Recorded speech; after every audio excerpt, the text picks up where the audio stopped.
Hello students, स्वागत है आपको हमारे इस यूट्यूब चैनल NITN एक्सप्लेन्स पे। और आज बच्चों हम लोग क्लास 11th का लेक्चर सीरीज स्टार्ट कर रहे हैं, जिसमें आपको मैं पहला चैप्टर पढ़ाऊंगा एटॉमिक स्ट्रक्चर केमिस्ट्री का।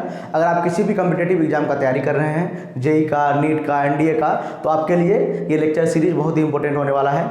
जिसमें पहले मैं आज डिस्कस करूँगा जो आप लोगों का 9th का 10th का जो सिलेबस है, और उससे थोड़ा सा ऊपर जो मतलब 11th और 10th को 9th को जो कि लोअर क्लास था आपका 10th से नीचे 10th तक, उसको लिंक करेगा, जिससे आपको आगे का जो क्लास 11th का जो सिलेबस है वो पूरा समझ में आए। इसलिए मैं ये लेक्चर सीरीज आसान लेक्चर सीरीज होने वाला है।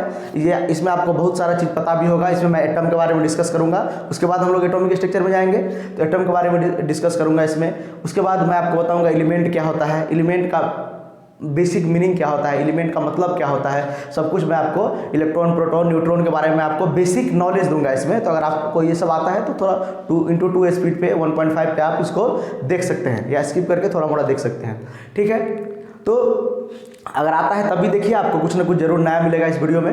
तो चलिए हम लोग स्टार्ट करते हैं। सबसे पहले मैटर समझेंगे, उसके बाद अगला इसका लेक्चर आएगा, दूसरा लेक्चर एटॉमिक स्ट्रक्चर का। उसमें मैं आपको बताऊंगा कैथोड रे एक्सपेरिमेंट, एनोड रे एक्सपेरिमेंट, जो प्रॉपर 11th का एटॉमिक स्ट्रक्चर का टॉपिक है उसको मैं डिस्कस करूंगा इसके अगले वाले लेक्चर में। जिससे मैं आपको फर्स्ट लेक्चर में कैथोड रे, एनोड रे और न्यूट्रॉन का डिस्कवरी बताऊंगा, ठीक है। तो चलिए स्टार्ट करते हैं। सबसे पहले आपको पता होगा मैटर क्या होता है। बहुत ही आसान चीज़ है। मैटर मतलब कोई भी ऐसा चीज़ जो स्पेस ऑक्यूपाई करता है और उसके पास मास होता है, उसको मैटर बोलते हैं। जैसे ये देखिए, ये मार्कर है, ये मार्कर को मैंने अपने हाथ में रख लिया ऐसे, तो ये देखिए स्पेस कुछ ऑक्यूपाई किया है, और इसका अगर वेट मेजर करेंगे तो इसका कुछ वेट भी होगा, मास भी होगा, उसको हम क्या बोलते हैं, मैटर बोलते हैं। तो मैटर मतलब anything which occupy space and has mass is called matter. Definition लिखने का जरूरी नहीं है, बहुत ही आसान है, आप लोग पढ़े हुएगा बचपन में, मतलब छोटे क्लास में। तो मैटर के बाद जो मैटर को एक और तरह से हम लोग डिफाइन कर सकते हैं। मैटर को हम लोग ये भी बोल सकते हैं anything everything around us is matter. मतलब हम लोग आसपास में जितना कुछ देख रहे हैं सब कुछ मैटर है। ये बोर्ड, मैं, आप, आपका मोबाइल जिससे आप वीडियो देख रहे हैं, सारा चीज़ मैटर है। सब कुछ मैटर है दुनिया में, जितना भी कुछ हम लोग देख रहे हैं सब मैटर है। तो कभी कभार बच्चा को कन्फ्यूजन आता है कि एयर मैटर है कि नहीं। तो देखिए बताते हैं आपको एयर मैटर है कि नहीं। अगर मेरा आप वीडियो देखे होंगे क्लास 10th का, मैंने बनाया था मैटर चैप्टर पे वीडियो बनाया था, जिसमें बेसिक मैंने आपको केमिस्ट्री पढ़ाया था, उसमें मैंने ये सब आपको बताया है। देखिए मैंने एक बीम बैलेंस बना लिया, और यहाँ पर एक बैलून है जिसमें हवा अभी नहीं भरा हुआ है, ये बैलून है। और एक बैलून ये है जिसमें मैंने हवा भर दिया है। ये बैलून है जिसमें एयर नहीं है, ये है विथआउट एयर। ये क्या है, विथआउट एयर। ये इसमें क्या कर,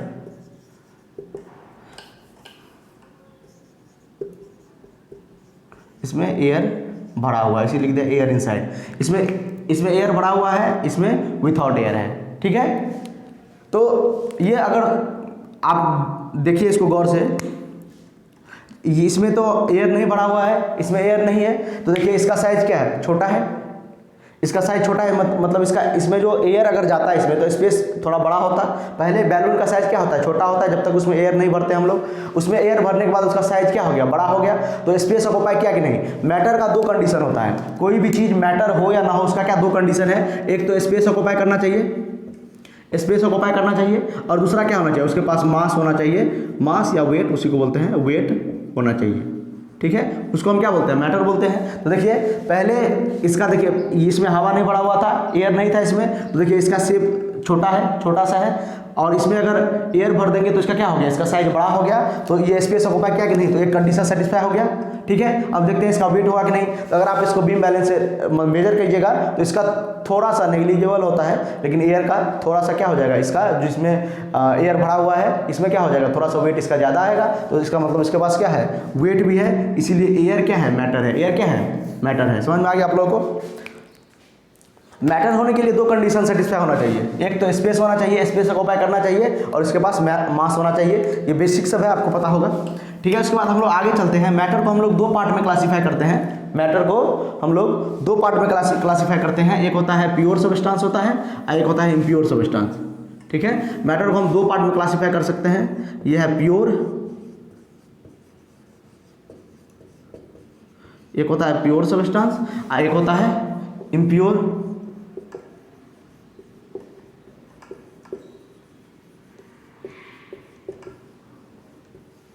ठीक है।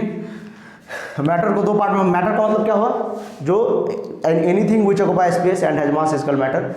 और मैटर को दो पार्ट में हम लोग बांटेंगे, तो एक आएगा प्योर सबस्टेंस, एक आता है इम्प्योर सबस्टेंस। प्योर सबस्टेंस के कैटेगरी में आता है एलिमेंट, जिसके बारे में हमको पढ़ना है, एलिमेंट और कंपाउंड।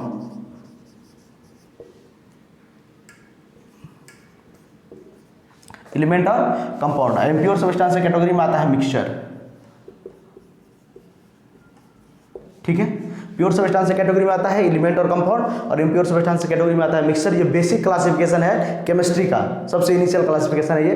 तो मैटर का मतलब होता है प्योर सबस्टेंस, मैटर का मतलब anything which occupies space and has mass is called matter. Matter is classified into two types, pure substance and impure substance. Pure substance is also classified in two types, element and compound. तो element और compound के बारे में हम लोग जानते हैं। उसके बाद हम लोग उसके बारे में अंदर जाएंगे, एटम के बारे में जानेंगे, एलिमेंट के अंदर जाके एटम के बारे में जानेंगे। उसके बाद मैं आपको लास्ट में कंपाउंड और मॉलिक्यूल में डिफरेंस बताऊंगा, ठीक है। उसके बाद हम लोग ये वीडियो खत्म करेंगे। ये बहुत ही, आपको मैंने पहले बताया था, ये बहुत आसान लेक्चर होने वाला है।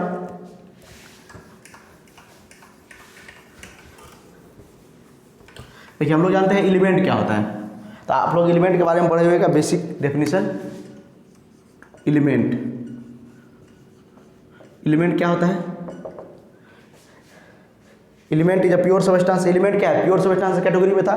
मैटर को जब हम लोग क्लासिफाई किए थे तो इस साइड क्या था? प्योर सबस्टेंस था। प्योर सबस्टेंस कैटेगरी में क्या था? एलिमेंट और कंपाउंड। तो मैटर क्या होता है? एलिमेंट क्या होता है? Element is a pure substance, it is a pure substance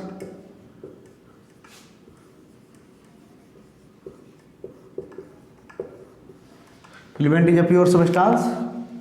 element pure substance है जो एक ही प्रकार के एटम से मिलकर बना होता है, which is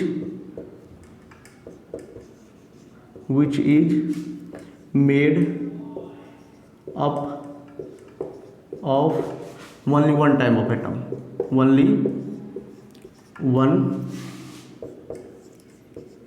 type of atom. Element pure substance होता है जो एक ही प्रकार के एटम से मिलके बना होता है। जैसे आपको मैं एग्जांपल से समझाता हूँ यहाँ पे। जैसे मैंने एक यहाँ पर कंटेनर ले लिया, इस कंटेनर में मैंने हाइड्रोजन गैस भर दिया। यहाँ पे क्या है ये?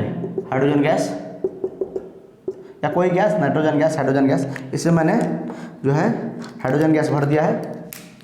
इसमें क्या है? H2 gas. इसमें क्या है? H2 गैस है। देखिए, एक कंटेनर मैंने लिया है, उसमें क्या भर दिया है? H2 गैस भर दिया। तो इसमें बताइए, ये कंटेनर में जो H2 गैस रहेगा, इसमें सिर्फ H2 का ही एटम प्रेजेंट रहेगा, मतलब हाइड्रोजन का ही एटम प्रेजेंट रहेगा, नाइट्रोजन का एटम प्रेजेंट नहीं रहेगा, ऑक्सीजन का एटम प्रेजेंट नहीं रहेगा। तो इस तरह से हम लोग समझ सकते हैं एलिमेंट क्या होता है? प्योर सबस्टेंस होता है जो एक ही प्रकार के एटम से मिलकर बना होता है। हाइड्रोजन गैस हम लोग लेंगे तो सिर्फ हाइड्रोजन का ही एटम प्रेजेंट होगा इसमें। अगर नाइट्रोजन गैस, अगर प्योर नाइट्रोजन गैस है, प्योर हाइड्रोजन गैस है, प्योर हाइड्रोजन गैस है, तो उसमें सिर्फ हाइड्रोजन का ही एटम होगा, ठीक है। तो एलिमेंट क्या होता है? प्योर सबस्टेंस होता है जो एक ही प्रकार के एटम से मिलके बना होता है, ठीक है। देखिए, यहाँ से सबसे पहले हम लोग क्या पढ़े? मैटर। मैटर मतलब ऐसा कोई भी वस्तु जिसके पास स्पेस हो, स्पेस को ऑक्यूपाई करे और वो उसके पास कुछ मास हो, तो उसको मैटर बोलते हैं। मैटर को दो पार्ट में क्लासिफाई किए थे, प्योर और इम्प्योर। प्योर की कैटेगरी में एलिमेंट आता है, तो एलिमेंट प्योर कैटेगरी में आता है। इसीलिए एलिमेंट क्या है? प्योर सबस्टेंस है और जो एक ही प्रकार के एटम से मिलके बना होता है। जैसे इस कंटेनर में मैंने हाइड्रोजन गैस ले लिया, इसमें सिर्फ हाइड्रोजन का एटम प्रेजेंट होगा, हीलियम का एटम प्रेजेंट नहीं होगा, नाइट्रोजन का एटम प्रेजेंट नहीं होगा, ऑक्सीजन का एटम प्रेजेंट नहीं होगा, ठीक है। तो एलिमेंट ऐसा सबस्टेंस है जो एक ही प्रकार के एटम से मिलके बना होता है। चलिए, अब हम समझते हैं इसमें क्या आ गया? एटम वाला शब्द आ गया। पहले आपको हम समझना होगा, क्या समझना होगा? एटम क्या होता है, ये एटम क्या होता है। तो पहले हम एटम समझते हैं, उसके बाद हम लोग आगे चलेंगे, ठीक है। इसको नोट कीजिए, आप लोगों को पता होगा। जिसको आसान लग रहा है वो थोड़ा स्पीड बढ़ा के देख सकते हैं। ये बेसिक लेक्चर है जो आपको 11th और 10th को लिंक करेगा। उसके बाद हम लोग का अगला लेक्चर है एटॉमिक स्ट्रक्चर। एटॉमिक स्ट्रक्चर का बोल सकते हैं आप लोग फर्स्ट लेक्चर है, जिसमें आपको मैं कैथोड रे, एनोड रे बताऊंगा, ठीक है, उसमें, और न्यूट्रॉन का भी डिस्कवरी। चलिए, तो अभी हम लोग पढ़ेंगे एटम क्या होता है। क्या पढ़ेंगे? एटम क्या होता है, ठीक है। देखिए, एटम होता है, इट इज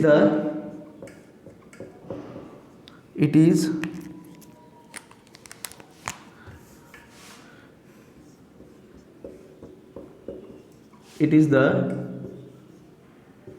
smallest पार्टिकल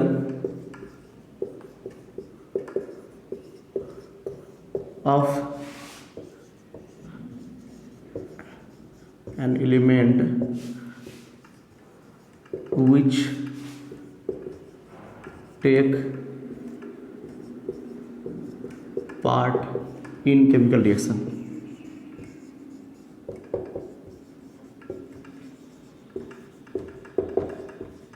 देखिए तो एटम क्या है, एटम जो होता है स्मॉलेस्ट पार्टिकल होता है एलिमेंट का जो केमिकल रिएक्शन में भाग लेता है, इसको हम क्या बोलते हैं, एटम बोलते हैं। It is the smallest particle of an element which take part in chemical reaction, ठीक है। केमिकल रिएक्शन में ये पार्टिसिपेट करता है। आप लोग पढ़े हुए केमिकल रिएक्शन, ठीक है। केमिकल रिएक्शन हम लोग एटम लिखते थे, सिंबॉलिक रिप्रेजेंटेशन जब लिखते हैं। अगर नहीं देखें तो क्लास 10th का एटॉमिक स्ट्रक्चर मतलब केमिकल रिएक्शन मैंने डाल दिया है, ठीक है। आप लोग पढ़े हुएगा 10th में, ये 10th का टॉपिक है ये सब। तो एटम क्या होता है, स्मॉलेस्ट पार्टिकल होता है एलिमेंट का जो केमिकल रिएक्शन में पार्टिसिपेट करता है। देखिए हम लोग समझते हैं एटम में और क्या क्या होता है, एटम का थोड़ा स्ट्रक्चर समझते हैं। देखिए जो एटम में होता है fundamental particle of atom, fundamental particle atom में वैसे तो बहुत सारा पार्टिकल होता है 22 से 24 पार्टिकल होता है एटम में, ठीक है। लेकिन फंडामेंटल जो मुख्यतः पार्टिकल होता है वो मुख्यतः 3 पार्टिकल होता है, ठीक है। जिसको हम लोग बोलते हैं इलेक्ट्रॉन, प्रोटॉन, न्यूट्रॉन, जो आपको नाम पता होगा क्या होता है। इलेक्ट्रॉन पर माइनस चार्ज होता है तो हमेशा इलेक्ट्रॉन को माइनस लिखेंगे। दूसरा प्रोटॉन पे प्लस चार्ज होता है तो हमेशा क्या लिखेंगे, P प्लस लिखेंगे। और तीसरा होता है हमारा न्यूट्रॉन, उस पर लिखेंगे N0।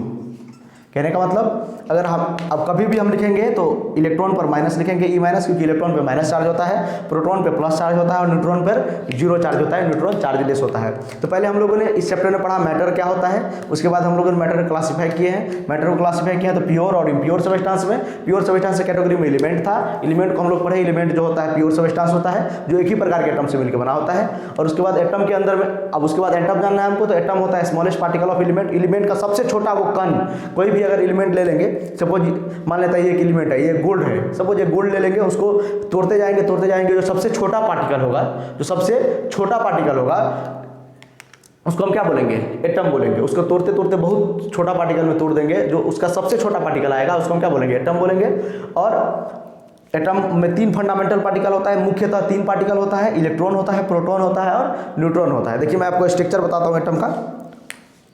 ये सब का हम डिस्कवरी पढ़ेंगे एटॉमिक स्ट्रक्चर क्लास 11th में, ये सब का डिस्कवरी हम लोग पढ़ेंगे, ठीक है। तो अभी आपको मैं बता रहा हूँ ये स्ट्रक्चर का एटम होता है, एटम का स्ट्रक्चर ऐसे होता है, ठीक है। ये बीच वाला पार्ट, जो ये बीच में ये पार्ट रहता है, इसको हम लोग बोलते हैं न्यूक्लियस। ये बीच वाला पार्ट को हम लोग बोलते हैं न्यूक्लियस बोलते हैं,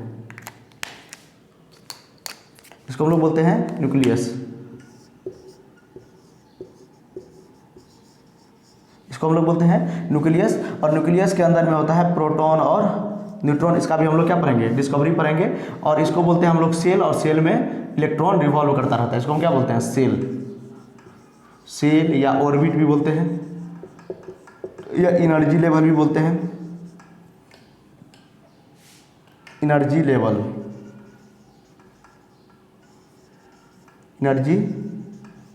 लेवल, ठीक है। ये स्ट्रक्चर ऑफ एटम है, ये क्या है, स्ट्रक्चर ऑफ एटम,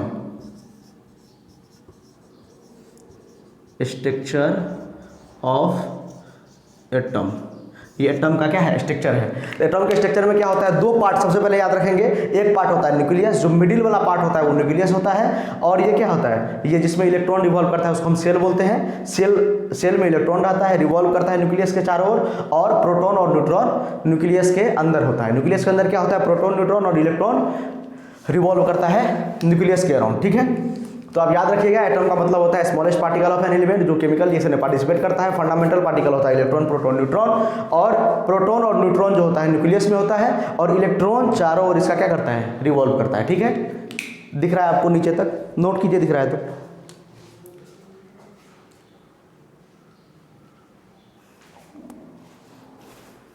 चलिए समझ में आ रहा है। एटम होता है स्मॉलेस्ट पार्टिकल ऑफ एलिमेंट जो केमिकल रिएक्शन में पार्टिसिपेट करता है।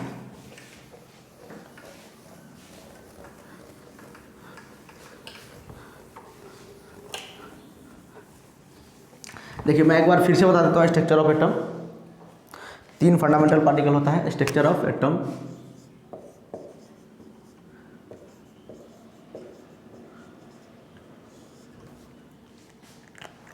Structure of atom.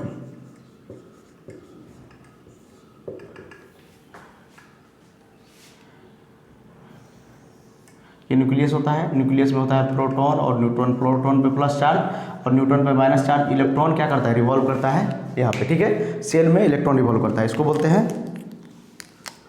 बोलते हैं न्यूक्लियस, इसको बोलते हैं सेल। इसको हम लोग क्या बोलते हैं, सेल। जो आप लोग पढ़े होइएगा KLMN से, इसको हम क्या कहते हैं, डिनोट करते हैं, ठीक है। तो ये K shell, L shell, M shell, N shell, ये आपको मैंने पहले ही बताया था, वैलेंसी वैलेंसी जब निकालते थे हम लोग। तो ये के सेल है, मतलब सेल है। ये फर्स्ट सेल को हम के सेल बोलते हैं, सेकंड सेल को एल सेल बोलते हैं, थर्ड सेल को एम सेल बोलते हैं। और ये न्यूक्लियस है, न्यूक्लियस के अंदर क्या होता है, प्रोटॉन और न्यूट्रॉन होता है। यही है स्ट्रक्चर ऑफ एटम। एटम का स्ट्रक्चर यही होता है, प्रोटॉन न्यूट्रॉन न्यूक्लियस में होता है, इलेक्ट्रॉन रिवॉल्व करता है चारों ओर, ठीक है। चलिए हम लोग अब देखते हैं। देखिए for any atom, for any atom, किसी भी एटम के लिए, चलिए शुरू से लिखते हैं, शुरू से तो स्पेस मिल जाएगा थोड़ा।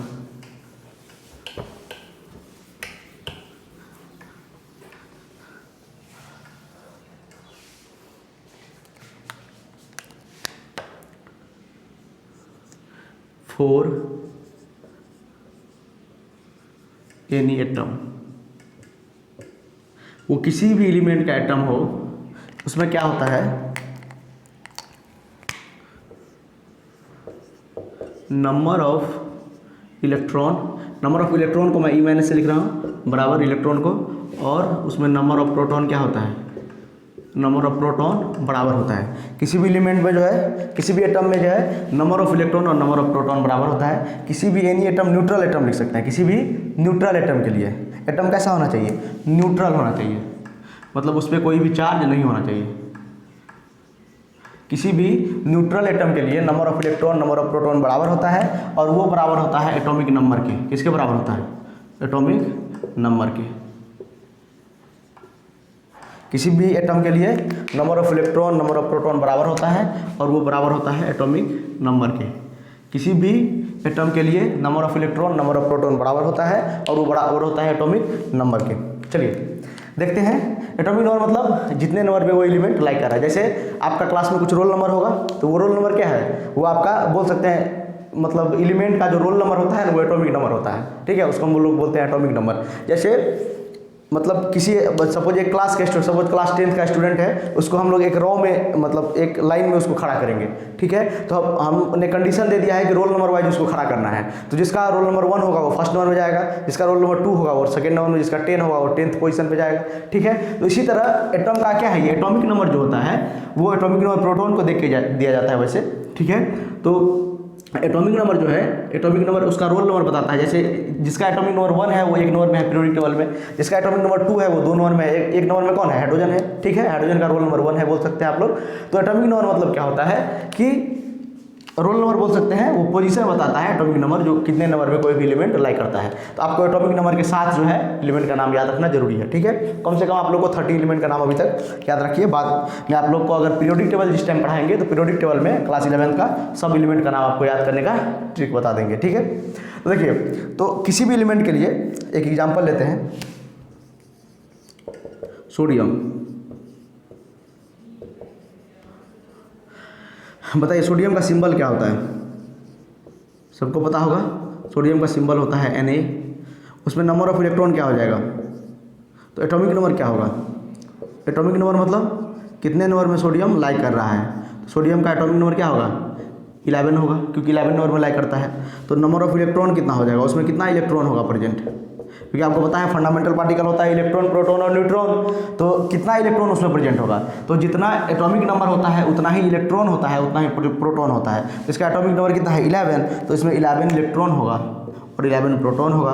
नंबर ऑफ प्रोटॉन भी इसमें कितना होगा, 11 होगा। नंबर ऑफ प्रोटॉन भी इसमें क्या होगा, 11 होगा। और न्यूट्रॉन निकालने के लिए हम लोग एटॉमिक मास से माइनस करते हैं। एटॉमिक मास निकालने के लिए आपको मैंने ट्रिक बताया था, आपको मैंने सिखाया था। एटॉमिक मास किसी का कैसे निकालते हैं, ठीक है। तो नंबर ऑफ न्यूट्रॉन आप वहाँ से भी निकाल सकते हैं। एटॉमिक मास अगर आपको पता रहेगा, मैंने आपको बताया था एटॉमिक मास या मास नंबर बोल सकते हैं इसको, मास नंबर बराबर होता है number of proton plus number of neutron. तो यहाँ से आप नंबर ऑफ न्यूट्रॉन भी निकाल सकते हैं अगर आपको एटॉमिक मास पता हो।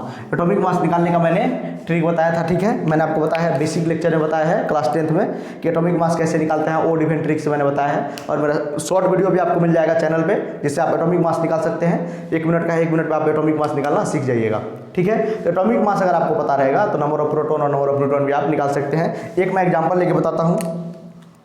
देखिए, एटॉमिक मास, सोडियम का एटॉमिक मास जो होता है, ये उसके एटॉमिक नंबर पहले याद रखना है। सोडियम का एटॉमिक नंबर 11 है, ओड है कि इवन है, ओड है। तो ओड होता है तो उसमें 2 से मल्टीप्लाई करते हैं, 1 ऐड कर देते हैं, तो उसका एटॉमिक मास आ जाएगा। तो सोडियम का एटॉमिक मास हो गया 23, क्योंकि 11 है, 11 टू 22 प्लस 1 23 बराबर। इसमें नंबर ऑफ प्रोटॉन कितना है, नंबर ऑफ प्रोटॉन है 11, नंबर ऑफ प्रोटॉन हमको पता है, तो नंबर ऑफ न्यूट्रॉन यहाँ से निकाल सकते हैं हम लोग। तो नंबर ऑफ न्यूट्रॉन कितना हो जाएगा, नंबर ऑफ न्यूट्रॉन बराबर n पे 0 मतलब 0 चार्ज है इसका, नंबर ऑफ न्यूट्रॉन हो जाएगा 12, इसको माइनस करेंगे तो, ठीक है।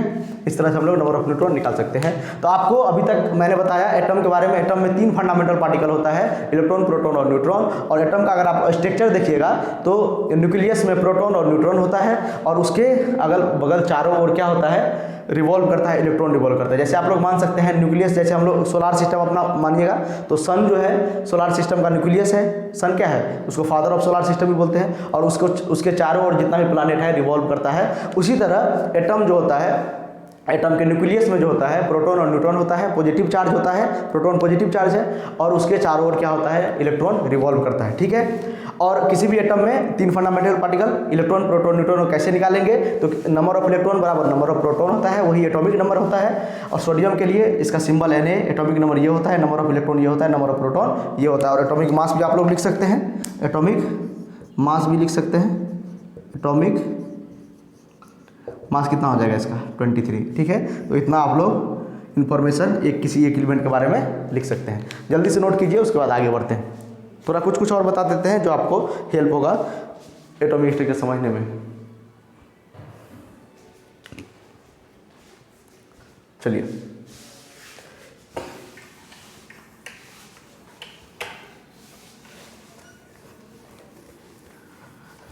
अभी तक हम लोगों ने एटॉमिक मास तक कवर कर लिया है। वो जो सबसेल कॉन्फ़िगरेशन वगैरह है वो सब तो मैं आपको एटॉमिक स्ट्रक्चर में बता ही दूंगा, ठीक है। थोड़ा अभी आपको मैं जो है वैलेंसी निकालना सिखा देता हूँ, सिंपल, ठीक है। जो मैंने आपको बताया था, ये जो स्ट्रक्चर ऑफ एटम था, यहाँ पर न्यूक्लियस होता है, यहाँ पर प्रोटॉन होता है, यहाँ पर न्यूट्रॉन होता है, और ये सेल होता है। सेल में क्या होता है, इलेक्ट्रॉन होता है जो कि रिवॉल्व करता है, ठीक है। तो आपको 1-2 कंडीशन याद रखना है, जिससे आप लोग क्या कर सकते हैं, वैलेंसी बहुत आसानी से निकाल सकते हैं। देखिए, मैं आपको बता रहा हूँ, यहाँ पे ये फर्स्ट वाला सेल जो होता है इसको हम के सेल बोलते हैं, ये जो सेकेंड वाला सेल होता है इसको हम बोलते हैं एल सेल, ये जो थर्ड वाला सेल होता है इसको हम बोलते हैं एम सेल। जैसे के सेल हुआ, एल सेल हुआ, एम सेल हुआ, इस तरह सेल आगे बढ़ता जाता है, ठीक है। देखिए, मैं आपको बता रहा हूँ कि कंडीशन वैलेंसी के लिए क्या कंडीशन है। वैलेंसी का मतलब क्या होता है, combining capacity of element to the other element. एक एलिमेंट जो होता है दूसरे एलिमेंट से जो कंबाइन करता है, वही मतलब कितना इलेक्ट्रॉन ले या दे के कंबाइन कर रहा है, उसी को हम क्या बोलते हैं, वैलेंसी, ठीक है। तो वैलेंसी का मतलब क्या होता है, लेन देन, कितना लेके या दे के कोई एक दूसरे से कंबाइन कर रहा है, मतलब या शेयर करके, ये सब भी होता है। तो आप डिटेल में पढ़िएगा। बॉन्ड में अगर आपको ये सब जानना है तो मैंने आपको बेसिक में बताया है, 5 बेसिक का लेक्चर होगा क्लास 10th का, उसमें मैंने आपको सारा वैलेंसी वगैरह सब कुछ, bond, ionic bond, covalent bond, सब बॉन्ड वगैरह उसमें मैंने आपको बताया, तो वहाँ से आप लोग देख सकते हैं, ठीक है। देखिए, तो कंडीशन क्या होता है, कंडीशन होता है के सेल में, ये जो फर्स्ट सेल होता है, फर्स्ट सेल को हम लोग के सेल बोलते हैं। के सेल में मैक्सिमम, ये जो के सेल है, के सेल में हम लोग जो है मैक्सिमम 2 इलेक्ट्रॉन रख सकते हैं। के सेल में हम लोग मैक्सिमम 2 इलेक्ट्रॉन रख सकते हैं। और के सेल के बाद एल सेल आता है। एल सेल में मैक्सिमम 8 इलेक्ट्रॉन रहता है, मैक्सिमम 8 इलेक्ट्रॉन, मैक्सिमम कितना, 8 इलेक्ट्रॉन मैक्सिमम है ये। मैक्सिमम 8 इलेक्ट्रॉन हम लोग रख सकते हैं। उसके बाद KL सेल में भी वैलेंसी निकालने के लिए हम लोग क्या करते हैं, M सेल में भी क्या करते हैं 8 इलेक्ट्रॉन मैक्सिमम रख सकते हैं, मैक्सिमम 8 इलेक्ट्रॉन। वैसे ये 8 इलेक्ट्रॉन रखना ये थोड़ा सा मतलब एटॉमिक ये वैलेंसी निकालने के लिए सही है, लेकिन ये 2n स्क्वायर रूल को ये फॉलो नहीं करता है। तो आप लोग को हम जब सब सेल कॉन्फ़िगरेशन पढ़ाएंगे, सेल के अंदर में सब सेल होता है, सब सेल के अंदर में ऑर्बिटल होता है, मैंने आपको बताया था डिटेल में।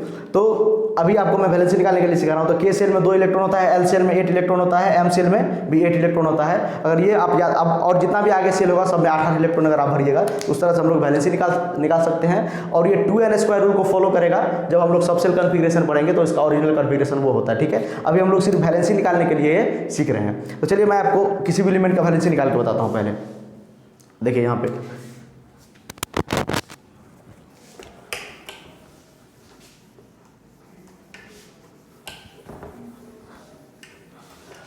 देखिए, मैं वैलेंसी निकाल के बताता हूँ किसी भी एलिमेंट का। यहाँ पर ले लेते हैं सोडियम ले लेते हैं। तो बताइए ये जो हम लोग बात कर रहे हैं K shell, L shell, M shell, तो सेल में क्या रहता है, इलेक्ट्रॉन रहता है। तो प्रोटॉन न्यूट्रॉन का हमको जरूरी नहीं है, ठीक है, प्रोटॉन न्यूट्रॉन का जरूरी हमको नहीं है। तो सोडियम के लिए बताइए तो एटॉमिक नंबर क्या होता है, एटॉमिक नंबर होता है इसका 11। तो नंबर ऑफ इलेक्ट्रॉन कितना हो जाएगा, नंबर ऑफ इलेक्ट्रॉन में क्या हो जाएगा 11 हो जाएगा। जितना एटॉमिक नंबर होता है उतना ही नंबर ऑफ इलेक्ट्रॉन होता है। तो इलेक्ट्रॉन भरेंगे K shell, L shell, M shell में। देखिए ऐसे मैं बना दे रहा हूँ, K shell, L shell, M shell, ये है K सेल, ये है L सेल, ये है M सेल, ठीक है, ये तीनों सेल है। तो फर्स्ट सेल में मैक्सिमम हमको टोटल इलेक्ट्रॉन भरना है 11। टोटल इलेक्ट्रॉन कितना भरना है, 11 भरना है।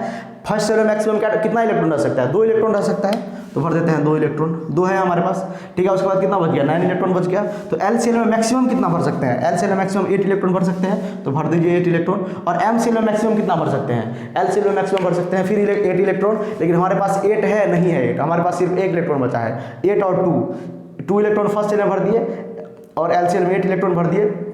तो 1 इलेक्ट्रॉन बच गया। तो 1 इलेक्ट्रॉन यहाँ पर भर देंगे तो ये क्या हो जाएगा, 1 इलेक्ट्रॉन यहाँ पर भर दीजिए, ठीक है। अब देखिए इसका वैलेंसी क्या होगा। वैलेंसी का मतलब होता है, वैलेंसी का मतलब होता है लेना या देना। मतलब जितना कोई भी एलिमेंट जो है, मतलब कोई भी एटम जितना इलेक्ट्रॉन को लॉस कर रहा है या गेन कर रहा है, उसी को हम लोग बोलते हैं वैलेंसी। वैलेंसी का मतलब होता है कि कोई भी एलिमेंट जितना इलेक्ट्रॉन को लॉस या गेन कर रहा है उसको हम क्या बोलते हैं, वैलेंसी। ऑक्टेट पूरा करने के लिए तो इसको 8 इलेक्ट्रॉन पूरा करना है, ऑक्टेट पूरा करना है। ऑक्टेट पूरा करने का मतलब होता है जैसे हम लोग क्यों पढ़ रहे हैं, मतलब सब आदमी ये जो दुनिया है पूरा एकदम परेशान है पढ़ने के लिए। पढ़ने से, जॉब मिलने से क्या होता है, हम लोग को स्टेबिलिटी मिलता है। तो एटम भी क्या चाहता है, अपना पोटेंशियल एनर्जी कम करके स्टेबल होना।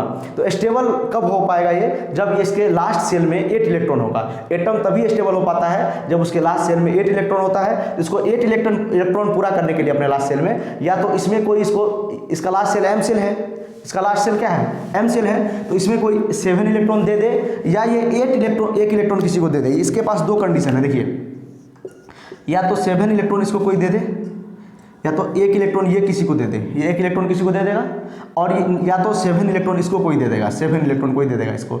तो कौन सा काम आसान है, 7 इलेक्ट्रॉन कोई देना नहीं चाहेगा इसको, ठीक है।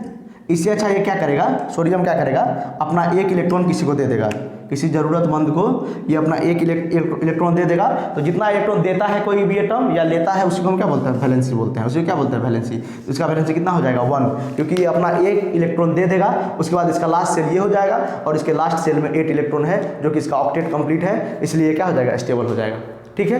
कोई भी एलिमेंट इलेक्ट्रॉन का लॉस और गेन क्यों करता है, तो अपने आप को स्टेबल करने के लिए, स्टेबिलिटी गेन करने के लिए। और इसका स्टेबल होने का कंडीशन क्या है, तो उसके लास्ट सेल में 8 इलेक्ट्रॉन पूरा होना जरूरी है। तो इसके लास्ट सेल में 8 इलेक्ट्रॉन पूरा होने के लिए या तो ये 7 इलेक्ट्रॉन ले सकता था या 1 इलेक्ट्रॉन दे सकता था। कौन सा काम आसान होगा, तो 1 इलेक्ट्रॉन देना आसान होगा, तो वैलेंसी इसका 1 हो जाएगा। चलिए 1-2 और एग्जाम्पल लेकर आपको समझाते हैं।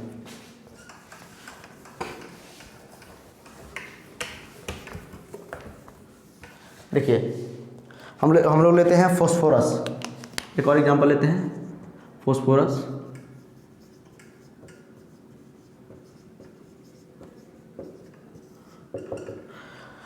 बताइए इसका एटॉमिक नंबर क्या है,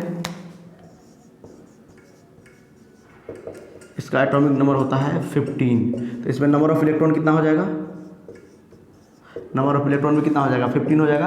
किसी भी एलिमेंट में जितना उसका एटॉमिक नंबर होता है उतना ही number of electron number of proton भी होता है।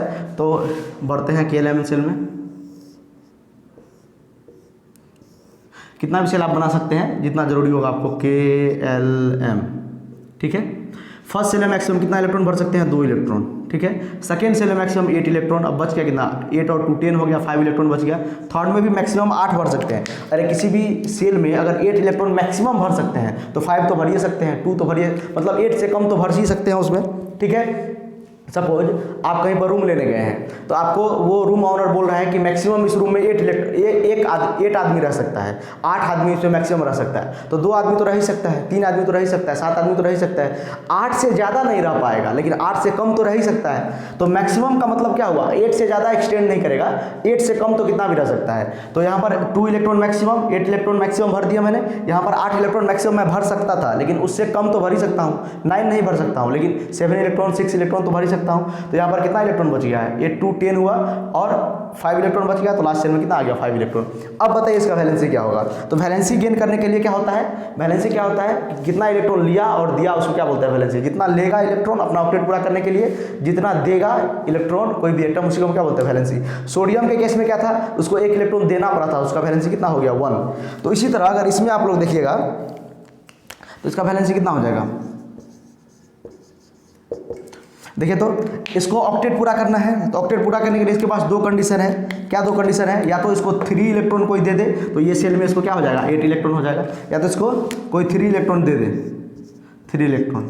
अगर 3 इलेक्ट्रॉन कोई एटम इसको दे देगा तो इसमें 8 इलेक्ट्रॉन हो जाएगा। या तो एक कंडीशन ये भी हो सकता है ये 5 इलेक्ट्रॉन किसी को दे दे, तो कौन सा काम आसान होगा, ये 3 इलेक्ट्रॉन लेना आसान होगा कि ये 5 इलेक्ट्रॉन देना आसान होगा। ये किसी को 5 इलेक्ट्रॉन दे देगा तो ये सेल खत्म हो जाएगा, लास्ट सेल में 8 इलेक्ट्रॉन बच गया कि नहीं, ये इसका लास्ट सेल हो जाएगा तब, तो इसके सेल में 8 इलेक्ट्रॉन बच गया। तो इसके लिए क्या आसान होगा, इसके लिए आसान होगा 3 इलेक्ट्रॉन लेना, 5 इलेक्ट्रॉन ये देना नहीं चाहेगा, इससे अच्छा ये 3 इलेक्ट्रॉन ले लेगा। तो इसका वैलेंसी कितना हो जाएगा 3, इसका वैलेंसी कितना हो जाएगा 3। तो ये इसका वैलेंसी हो गया। इस तरह हम लोग क्या करते हैं तो वैलेंसी निकालते हैं, ठीक है। नोट कीजिए और एग्जाम्पल आप लोग प्रैक्टिस कीजिएगा।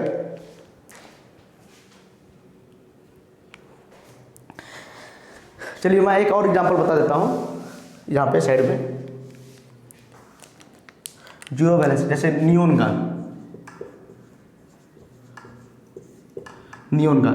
एटॉमिक नंबर क्या होता है, एटॉमिक नंबर इसका होता है 10। एटॉमिक नंबर क्या होता है 10 होता है। तो नंबर ऑफ इलेक्ट्रॉन भी कितना हो जाएगा 10, नंबर ऑफ इलेक्ट्रॉन भी कितना हो जाएगा 10। तो इसका K11 बनाते हैं, ये K सेल, ये L सेल, ये M सेल। इलेक्ट्रॉन को फिलअप कीजिए तो इसमें क्या हो जाएगा मैक्सिमम 2 इलेक्ट्रॉन, इसमें मैक्सिमम 8 इलेक्ट्रॉन, 8 और 2 10। अब बताइए इसका जो लास्ट सेल है, इसका जो ये लास्ट सेल मतलब जिसमें इलेक्ट्रॉन रहेगा, वैसे सेल तो इन्फिनाइट होता है, कितना भी आप सेल बना सकते हैं, लेकिन जिस सेल में इलेक्ट्रॉन होगा लास्ट इलेक्ट्रॉन जाएगा उसी को हम लोग वैलेंस सेल बोलते हैं। ये इसको क्या बोलते हैं, लास्ट सेल को हम लोग वैलेंस सेल भी बोलते हैं, लास्ट सेल को वैलेंस सेल भी बोलते हैं। जो लास्ट सेल ये होता है इसको हम लोग वैलेंस सेल भी बोलते हैं, वैलेंस सेल। लास्ट सेल को हम लोग क्या बोलते हैं वैलेंस सेल। तो लास्ट सेल में वैलेंस सेल में 8 इलेक्ट्रॉन होना जरूरी है। 8 इलेक्ट्रॉन अगर हो जाएगा तो वो एटम क्या हो जाएगा स्टेबल हो जाएगा, उसका ऑक्टेट पूरा हो जाएगा। तो 8 इलेक्ट्रॉन यहाँ पर है तो इसका वैलेंसी क्या हो जाएगा 0। वैलेंसी क्या हो जाएगा, क्यों हुआ वैलेंसी 0, क्योंकि इसका ऑक्टेट पहले से ही पूरा है, ना इसको इलेक्ट्रॉन लेना पड़ेगा ना इसको इलेक्ट्रॉन देना पड़ेगा, ठीक है। इसीलिए इसका वैलेंसी क्या हो गया 0। किसी भी एटम को अगर इलेक्ट्रॉन ना लेना मतलब अगर ना वो इलेक्ट्रॉन लेता है ना वो इलेक्ट्रॉन देता है, मतलब वो केमिकल रिएक्शन नहीं करेगा, उसका वैलेंसी क्या होगा 0। ये इनर्ट होता है, क्या होता है न्यून इनर्ट होता है, किसी से रिएक्शन नहीं करता है, रिएक्शन में भाग नहीं लेता है केमिकल रिएक्शन में, ठीक है। तो वैलेंसी मतलब कितना इलेक्ट्रॉन लिया या कितना इलेक्ट्रॉन दिया अपना केमिकल रिएक्शन पूरा करने के लिए, बॉन्ड बनाने के लिए, ठीक है, अपना ऑक्टेट पूरा करने के लिए, उसी को हम क्या बोलते हैं वैलेंसी बोलते हैं। इसमें देखिए इसका जो लास्ट सेल था उसमें 8 इलेक्ट्रॉन पहले से पूरा था, इसका वैलेंसी क्या हो जाएगा 0 हो जाएगा। इसको नोट कीजिए। तो कुछ और बता देते हैं आपको बेसिक, ये बेसिक लेक्चर है इसलिए आपको आगे वाला जो एटॉमिक स्ट्रक्चर है क्लास 11th का आपको बढ़िया समझ में आए। अगर आप 10th का एग्जाम दिए हैं कुछ दिन पहले, जैसे इसको आप फाउंडेशन बैच की तरह ले सकते हैं एकदम, टारगेट वाला अगर कोई है, टारगेट वाला कहने का मतलब ड्रॉपर, तो उसके लिए भी ये इंपॉर्टेंट होने वाला वीडियो जो लेक्चर सीरीज आएगा वो आप देख सकते हैं। ये बेसिकली क्लास जो अभी 10th पास किए हैं उसके लिए है, 11th क्लास में जाने वाले हैं सब 11th क्लास स्टूडेंट के लिए ये लेक्चर सीरीज मैंने स्टार्ट किया है, ठीक है। तो अगले क्लास में हम लोग पढ़ेंगे कैथोड रे एक्सपेरिमेंट, एनोड रे एक्सपेरिमेंट, ये सब वगैरह वगैरह हम लोग पढ़ेंगे। और उसके बाद हम लोग फर्दर आगे बढ़ेंगे और एटॉमिक स्ट्रक्चर का डिटेल पूरा पढ़ेंगे, ठीक है। और सारा चैप्टर केमिस्ट्री का हम लोग पढ़ने वाले हैं यहाँ पे, ठीक है। तो अभी तक हम लोगों ने पढ़ा है मैटर के बारे में। मैटर क्या होता है? Anything which occupy space and has mass is called matter. और उसके बाद मैंने मैटर का क्लासिफिकेशन क्या था, प्योर सब्सटेंस और इम्प्योर सब्सटेंस में, और एलिमेंट कंपाउंड जो सबसेल कॉन्फ़िगरेशन है 1s2 2s2 वो मैं आपको बताऊंगा, एटॉमिक स्ट्रक्चर में बताऊंगा। और उसके बाद लास्ट में आपको बताऊंगा पीरियोडिक टेबल चैप्टर में, ठीक है।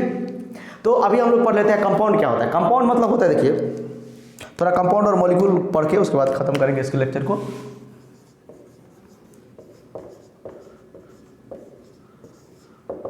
कंपाउंड मतलब होता है दो या दो से अधिक डिफरेंट एटम अगर कंबाइन होता है तो वहाँ पर क्या बोलता है, वहाँ पर कंपाउंड बनता है, ठीक है। फिक्स रेशियो बाय मास, उसको हम क्या बोलते हैं, कंपाउंड।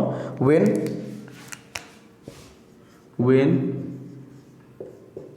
टू और more than two atom of different element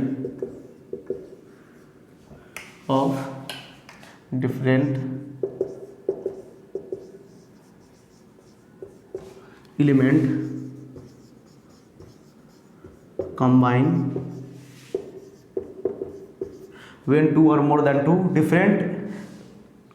two atom of different element combine in a fixed ratio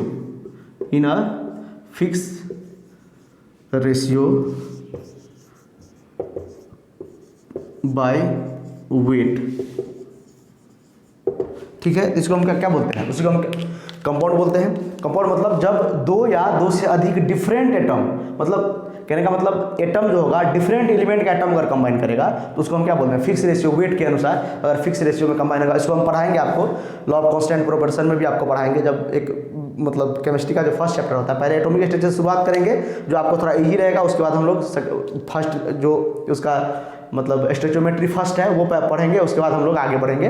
तो उसमें मैं आपको बताऊंगा अभी कंपाउंड का डिटेल में, law of fix proportion, multiple proportion, उसमें भी बताऊंगा मैं आपको। अभी हम लोग समझते हैं कंपाउंड मतलब दो या दो से अधिक एटम डिफरेंट एलिमेंट का, दो या दो से अधिक एटम डिफरेंट एलिमेंट का अगर कंबाइन होता है फिक्स रेशियो में कंबाइन होगा वेट के आधार पे, उसको हम क्या बोलेंगे, कंपाउंड बोलेंगे। जैसे देखिए वाटर H2O, ये क्या है, कंपाउंड है। क्या है ये, कंपाउंड है। इसमें देखिए दो डिफरेंट एलिमेंट है, हाइड्रोजन है, दो एटम है हाइड्रोजन का, दो एटम है हाइड्रोजन का और एक है ऑक्सीजन का। एक एटम क्या है, ऑक्सीजन का, एक एटम है ऑक्सीजन का, ऑक्सीजन का एक एटम है। इसको हम क्या बोलेंगे, कंपाउंड बोलेंगे। ये क्या है, कंपाउंड है।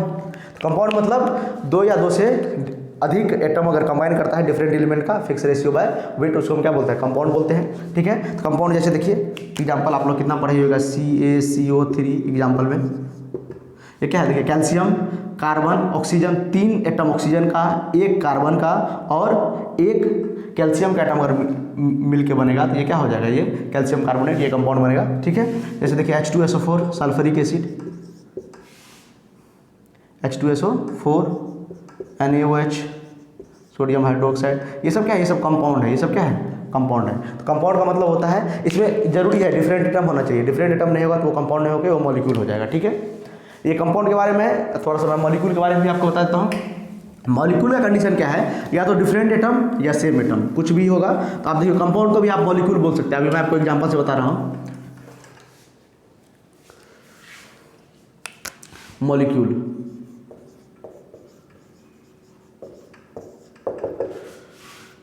when two or more same or different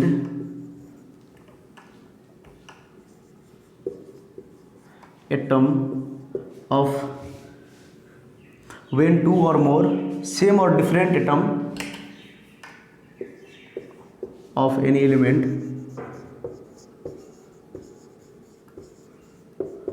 of an element लिख सकते हैं combine in a combine to form of molecule. इसमें कुछ कंडीशन नहीं है। इसमें क्या होगा, या तो टू सेम एटम होगा या टू डिफरेंट एटम अगर किसी भी एलिमेंट का कंबाइन करता है तो उसको हम क्या बोलते हैं, मॉलिक्यूल बोलते हैं। जैसे देखिए यहाँ पर O2, इसको हम बोलेंगे ऑक्सीजन मॉलिक्यूल। इसको हम क्या बोलेंगे, ऑक्सीजन मॉलिक्यूल। मैं आपको ये डिटेल में बताऊंगा अभी कि जो कंपाउंड और मॉलिक्यूल होता है, ये मॉलिक्यूल जो होता है ना, गैस के लिए एटम एग्जिस्ट नहीं करता है। वोगाडो ने बताया था गैस को का जो सबसे छोटा पार्टिकल होगा, मैंने आपको बताया था एटम क्या है, स्मॉलेस्ट पार्टिकल ऑफ एलिमेंट, लेकिन गैस के लिए वैलिड नहीं होता है। गैस के लिए जो सबसे छोटा पार्टिकल होता है वो होता है मॉलिक्यूल। एटम एग्जिस्ट ही नहीं करता है, एटम एग्जिस्ट ही नहीं करता है। एटम गैस के लिए जो सबसे छोटा पार्टिकल होगा वो मॉलिक्यूल होता है, इसको ऑक्सीजन मॉलिक्यूल बोलते हैं। इसको सपोज N2, ये देखिए इसको हम बोलेंगे नाइट्रोजन मॉलिक्यूल। ये क्या बोलेंगे, नाइट्रोजन मॉलिक्यूल, नाइट्रोजन मॉलिक्यूल। तो मॉलिक्यूल मतलब क्या होता है, या तो सेम एटम हो या तो सेम एटम हो। देखिए सेम एटम है, ऑक्सीजन का 2 एटम है, ये क्या हो गया, ऑक्सीजन मॉलिक्यूल हो गया। अब देखिए या तो क्या हो सकता है, एग्जांपल में O2 H2O, इसको हम वाटर मॉलिक्यूल भी बोल सकते हैं, इसको कंपाउंड भी बोल सकते हैं, मॉलिक्यूल भी बोल सकते हैं, क्योंकि डिफरेंट एटम भी अगर कंबाइन करेगा उसको भी हम क्या बोलेंगे, उसको भी मॉलिक्यूल बोल सकते हैं। जैसे CaCO3, इसको भी हम मॉलिक्यूल भी बोल सकते हैं, इसको हम क्या बोल सकते हैं, मॉलिक्यूल भी बोल सकते हैं। तो कंपाउंड को आप लोग मॉलिक्यूल बोल सकते हैं, कंपाउंड को आप लोग मॉलिक्यूल बोल सकते हैं, लेकिन मॉलिक्यूल को आप लोग कंपाउंड नहीं बोल सकते, इसको हम लोग कंपाउंड नहीं बोल सकते। लेकिन क्योंकि कंपाउंड के लिए कंडीशन क्या है, डिफरेंट एटम होना जरूरी है। कंपाउंड के लिए क्या कंडीशन है, डिफरेंट एटम होना जरूरी है। तो अगर सेम एटम होगा तब मॉलिक्यूल होगा, सेम एटम होगा चाहे डिफरेंट एटम होगा तो मॉलिक्यूल होगा, अगर डिफरेंट एटम होगा तो सिर्फ कंपाउंड होगा। ठीक है, इसको हम कंपाउंड बोल सकते हैं कि नहीं, बोल सकते हैं। लेकिन इसको मॉलिक्यूल बोल सकते हैं, नहीं बोल सकते हैं। इसको मॉलिक्यूल बोल सकते हैं, नहीं बोल सकते हैं, बोल सकते हैं। मॉलिक्यूल भी इसको बोल सकते हैं। ठीक है, दिख रहा है आप लोगों को नीचे में। वीडियो काफ़ी लंबा बन चुका है, तो मैं आपको एक और एग्जांपल लेके समझाता हूँ, उसके बाद हम लोग क्या करेंगे, वीडियो को ख़त्म करेंगे। देखिए मैं आपको 2 एग्जांपल लेके बताता हूँ। जैसे यहाँ पर लिखा है CaCO3, यहाँ पर लिखा है H2O, यहाँ पर लिखा है O2। बताइए किसको क्या बोल सकते हैं। यहाँ पर लिखा है कंपाउंड,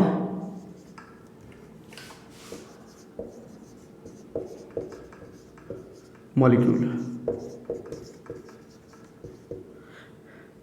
तो बताइए इसको कंपाउंड बोल सकते हैं कि नहीं बोल सकते हैं, CaCO3 को। ये कंपाउंड तो फिक्स है क्योंकि कंपाउंड डिफरेंट एटम से मिलकर बना हुआ है। ठीक है, और उसके बाद देखिए इसको क्या है, कंपाउंड, यहीं पर आगे में लिखते हैं, आगे में ये कंपाउंड है, कंपाउंड है ये कंपाउंड नहीं है, ये कंपाउंड नहीं है। क्यों नहीं है कंपाउंड, क्योंकि ये सेम टाइप के एटम से मिलकर बना है। तो सेम टाइप के एटम से मिलकर बनता है तो उसको हम क्या बोलते हैं, मॉलिक्यूल बोलते हैं। लेकिन यहाँ पर देखिए डिफरेंट टाइप के एटम से मिलकर बना है तो उसको हम कंपाउंड बोल सकते हैं, लेकिन इसको मॉलिक्यूल भी बोल सकते हैं। क्योंकि मॉलिक्यूल का कंडीशन क्या है, तो या तो सेम टाइप से मिलकर बना हो या डिफरेंट टाइप से मिलकर बना हो, उसको हम क्या बोलेंगे, मॉलिक्यूल। ठीक है,